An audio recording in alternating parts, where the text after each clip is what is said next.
छात्रों, कक्षा 9वीं तथा कक्षा 10वीं के लिए उपयोजित लेखन जिसमें गद्य आकलन ये भाग आज हम देखने जा रहे हैं।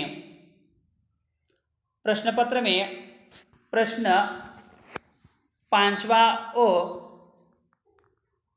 उसमें दूसरा प्रश्न जो है वह गद्य आकलन के लिए होता है। इसमें लगभग 100 से 120 शब्दों का एक अपठित परिच्छेद दिया जाता है। उस परिच्छेद को ध्यानपूर्वक पढ़कर उसके ऊपर आधारित 4 ऐसे प्रश्न तैयार करने होते हैं जिनके उत्तर एक एक वाक्य में हो। ध्यान रहे, केवल प्रश्न तैयार करना होता है, उनके उत्तर लिखना नहीं होता। इस बदलते हुए कृति पत्रिका के आधार पर हमें सिर्फ प्रश्न ही तैयार करने हैं। इसके पहले हम प्रश्न और उत्तर लिखते थे, मगर अब ज्ञान रचनावाद के आधार पर, कृति पत्रिका के आधार पर हमें सिर्फ प्रश्न तैयार करने हैं, उत्तर नहीं लिखने हैं। ये ध्यान में रखो। तो गद्य आकलन करते समय कुछ बातें ध्यान में रखनी है। तो गद्य आकलन करते समय ध्यान में रखने योग्य बातें, तो पहली बात है, प्रश्न तैयार करने के लिए पहले गद्यखंड को अच्छी तरह पढ़ना चाहिए। तो देखो, गद्यखंड जो दिया जाता है वह गद्यखंड हमने देखा नहीं, पढ़ा नहीं, सुना नहीं, ऐसा अपठित गद्यखंड होता है। इसलिए सबसे पहले प्रश्न तैयार करने से पहले गद्यखंड को अच्छी तरह से पढ़ लेना चाहिए। समझो एक बार समझ में नहीं आया तो और एक बार पढ़ो, यानी 2 बार अगर तुम गद्यखंड पढ़ोगे तो गद्यखंड तुम्हारे समझ में आ जाएगा। और उसके बाद गद्यखंड से प्रश्न खोजने चाहिए। उसके बाद फिर गद्यखंड के ऊपर प्रश्न खोजने चाहिए। प्रश्न खोजते समय देखो, पहले पंक्ति में पहला प्रश्न, दूसरी पंक्ति में दूसरा प्रश्न, तीसरी पंक्ति में तीसरा प्रश्न और चौथी पंक्ति में चौथा प्रश्न तैयार करना, और फिर अंतिम 4-5 पंक्तियां उसी तरह से छोड़ना। ऐसा करने पर अंक नहीं मिलते। गद्यखंड यानी पूरे गद्यखंड के ऊपर निर्भर तुम्हें प्रश्न तैयार करने हैं, पूरा गद्यखंड उसमें।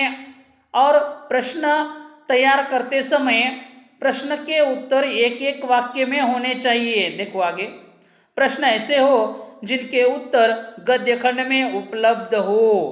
प्रश्न ऐसे तैयार करने चाहिए जिनके उत्तर उस गद्यखंड में होने चाहिए। ऐसे प्रश्न हमें तैयार करने हैं। प्रश्न सरल और स्पष्ट होने चाहिए। प्रश्न जो है वो सबके समझ में आने ऐसे सरल प्रश्न, स्पष्ट प्रश्न होने चाहिए। प्रश्न की रचना जो है वो पूरे गद्यखंड के ऊपर निर्भर होनी जरूरी है। उस प्रश्न के अंत में प्रश्न चिन्ह लगाना चाहिए। अगर प्रश्न लिख दिया तुमने तो अंत में पूर्ण विराम के जगह पर वहां पर प्रश्न चिन्ह लगाना चाहिए। यानी इन्हीं बातों को ध्यान में रखकर अगर तुम गद्यखंड लिखोगे तो तुम्हें गद्यखंड में प्रश्न लिखोगे तो तुम्हें 4 में से 4 अंक आराम से मिलेंगे। गद्यखंड जैसे में और देखो, प्रश्न सूचक शब्द कौन कौन से हैं, कौन कौन से प्रश्न, उस प्रश्न में कौन कौन से शब्द होने चाहिए। कितना, किसका, कौन सा, कौन से, कौन सी, कैसे, क्यों, क्या, कहाँ, कब, कौन, ये प्रश्न उनमें होने चाहिए। ये प्रश्न सूचक शब्द है। ये प्रश्न सूचक शब्द जो है वो उस प्रश्न में होने चाहिए। प्रश्न व्याकरणिक तौर पर, व्याकरणिक दृष्टि से परिपूर्ण ऐसे प्रश्न होने चाहिए। प्रश्नों की रचना जो है वो व्याकरणिक दृष्टि से परिपूर्ण होनी जरूरी है। अगर ऐसा गद्यखंड के प्रश्न के उत्तर लिखोगे तो तुम्हें 4 में से 4 अंक आराम से मिलेंगे। अब उदाहरण के तौर पर एक गद्यखंड यहाँ पर मैं दिखाता हूँ। देखो, प्रश्न पत्र में प्रश्न इस तरह से आता है, निम्नलिखित गद्यखंड पढ़कर ऐसे 4 प्रश्न तैयार कीजिए जिनके उत्तर गद्यखंड में एक एक वाक्य में हो। ऐसे प्रश्न तैयार करने गद्यखंड में ढूंढकर कि जिन प्रश्नों के उत्तर एक एक वाक्य में हो और उस गद्यखंड में उसके उत्तर हो, ऐसे प्रश्न तैयार करने हैं। तो उदाहरण के तौर पर यहाँ पर एक गद्यखंड है, मैं पढ़कर सुनाता हूँ और नीचे प्रश्न भी दिए हैं। देखो, पुस्तक का मानव जीवन में बहुत महत्व है। मानव ने सर्वप्रथम पुस्तक का आरंभ अपने अनुभूत ज्ञान को विस्मृति से बचाने के लिए किया था। विकास के आदिकाल में पत्ते, ताड़पत्र, ताम्रपत्र आदि साधन इस ज्ञान संग्रह के सहायक रहे हैं। ऐसा पुस्तक का इतिहास स्वयं बताता है। पुस्तकें मानव को अपना अनुभव विस्तृत करने में सहायक होती है। साथ ही उन्होंने अपने पूर्वजों के सभी प्रकार के कृत्यों को जीवित रखने की जिम्मेदारी भी संभाली हुई है। आज के युग में प्राचीन वीरों, धार्मिक महात्माओं, ऋषियों, नाटककारों, कवियों आदि का पता हम इन्हीं पुस्तकों के सहारे पाते हैं। पुस्तकें ही अंतर्राष्ट्रीय विचार क्षेत्र में विभिन्न देशों के दृष्टिकोणों को एक आधार पर सोचने के लिए बाध्य करती है।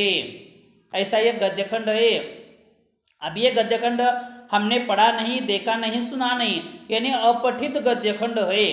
अब इस गद्यखंड को पढ़ना है और इसके ऊपर निर्भर ऐसे 4 प्रश्न तैयार करने हैं जिनके उत्तर एक एक वाक्य में हो और उनके उत्तर जो है वह गद्यखंड में उपलब्ध होने चाहिए। तो देखो, उदाहरण के तौर पर प्रश्न यहाँ पर मैंने तैयार किया है। तैयार किए हुए प्रश्न देखो, मानव ने पुस्तक का आरंभ किस लिए किया था? उसका उत्तर उसमें देखो, गद्यखंड में उत्तर लिखना नहीं है मगर उस गद्यखंड में उसका उत्तर है। देखो, मानव ने पुस्तक का आरंभ किस लिए किया था? तो मानव ने सर्वप्रथम पुस्तक का आरंभ अपने अनुभूत ज्ञान को विस्मृति से बचाने के लिए किया था। अपने अनुभूत ज्ञान को विस्मृति से बचाने के लिए किया था, यानी एक वाक्य में उसका उत्तर है। प्रश्न के उत्तर हाँ या ना में नहीं होने चाहिए। प्रश्न के उत्तर जो है वो एक वाक्य में होने चाहिए। अब दूसरा प्रश्न देखो, पुस्तकें मानव की किस तरह सहायक है? पुस्तकें मानव की किस तरह सहायक है? इसका उत्तर देखो, पुस्तकें विकास के आदि युग में पत्ते, ताड़पत्र, ताम्रपत्र आदि साधन इस ज्ञान संग्रह के सहायक रहे हैं। तो सहायक क्या है? पत्ते, ताड़पत्र, ताम्रपत्र, ये साधन जो है वह ज्ञान संग्रह के सहायक रहे हैं। पुस्तकों से हमें किसकी जानकारी मिलती है? तो देखो, आज के युग में प्राचीन वीरों, धार्मिक महात्माओं, ऋषियों, नाटककारों, कवियों आदि का पता हमें इन्हीं पुस्तकों के सहारे पाते हैं। यानी पुस्तकों से क्या मिलता है? तो प्राचीन वीरों, धार्मिक महात्माओं, ऋषियों, नाटककारों, कवियों आदि का पता जो है वह हमें पुस्तकों से मिलता है। अगला प्रश्न देखो, अंतर्राष्ट्रीय विचार क्षेत्र में पुस्तकों का क्या योगदान है? अंतर्राष्ट्रीय विचार क्षेत्र में विभिन्न देशों के दृष्टिकोणों को एक आधार पर सोचने के लिए बाध्य करती है। इसका ये उत्तर है।